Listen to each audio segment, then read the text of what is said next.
नमस्कार from pizza to दाल चावल को आपको स्वागत। आज मैं आपन सहित शेयर करने जाऊँगी हेल्दी और tasty tomato soup recipe. Tomato soup आप रेस्टोरेंट रे तो बहुत ही खाई आ जो मार्केट रे पाउडर सूप मिले सेटा भी बहुत खाई किंतु ए प्रकार टमाटो सूप बने की थरे खातु एटा बहुत ही बढ़िया लगी थाए। तो निहाती ये रेसिपी को ट्राई करंतु। If you want to see this recipe in English then check out the I button on the top right corner। चलते रेसिपी स्टार्ट करिबा। फर्स्ट मोटे कड़ाई रे गोटे टीस्पून तेल आ गोटे टीस्पून बटर को गरम करछि। तापर एथरे देछि गोटे अलैच 8 ରୁ 10 टा गोलमरिच आ गोटे टीस्पून जीरा एसब को टिके गोटे मिनिट जाए भाजी नबा।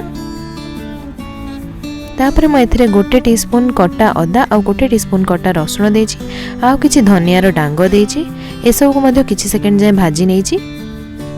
तापर मैं एथरे गोटे प्याज को सरू सरू काटिके देछि। प्याज टिके नरम होबा जाए ताको भाजी नबा। तापर मैं एथरे 7 ରୁ 8 टा टमाटो को काटिके देछि। आपण चाहिले टमाटर क्वांटिटी एडजस्ट करि परिबे। मो एठी 4 जनक पय बनेछि तो 7 ରୁ 8 टा टमाटो एथि पय काफी अछि। एबे एसो को भलो भाबरे गोळे नबा। तापर मैं एथरे देछि गोटे टीस्पून लूण आ गोटे टीस्पून काश्मीरी लंका गुंड। काश्मीरी लंका गुंड देले यार कलरटा बहुत बढ़िया आस्थाय। एबे एसो को भलो भाबरे गोळे नबा। तापर मैं एथरे आधा कप पानी देके टिके गोळे नउछि। तापर एको कवर करके 5 मिनिट जाए सिझिबा को छाड़ीबा। 5 मिनिट पर एटा फुटिबा स्टार्ट हे गलानी। एथरे आउ 2 ग्लास पानी दे दबा। याको आउ थोड़े टिके गोळे नबा। तापर एको कवर करके आउ 10 मिनिट जाए सिझिबा को छाड़ीबा। देखंतु एबे हमर सब जिंस भलो भाबरे सिझी गलानी। एबे हमें गैस बंद करके याको टिके ठंडा होबा को छाड़ी दबा। ठंडा हला पर याको गोटे ग्राइंडर जार को मो ट्रांसफर करि नउची। तापर एटा को गोटे प्यूरी बनै दबा। एबे याको आउ थरे से कड़ाई को ट्रांसफर करिबा।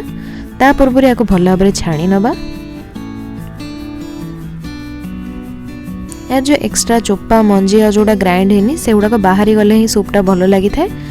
तापर आउ थरे आमे याको गैस ऊपर को ट्रांसफर करिबा। याको आउ थरे गरम करि नबा। कंसिस्टेंसी टिके एडजस्ट करिया पे मु टिके एथरे पानी दउची। याको टिके फुटिबा को छाड़ दबा। एटा फुटिला पर एथरे गोटे टीस्पून चीनी आ गोटे टीस्पून सॉस दे दबा। याको भलो भाबरे गोळे की 2 मिनिट जाए कुक करिबा। तापर मु एथरे कॉर्नफ्लोर और पानी को मिसेई के दे देछि। गोटे टीस्पून कॉर्नफ्लोर सहित गोटे टीस्पून पानी मिसेई के देतिली। एबे याको मिक्स करके टिके फुटेबा को छाड़ दबा।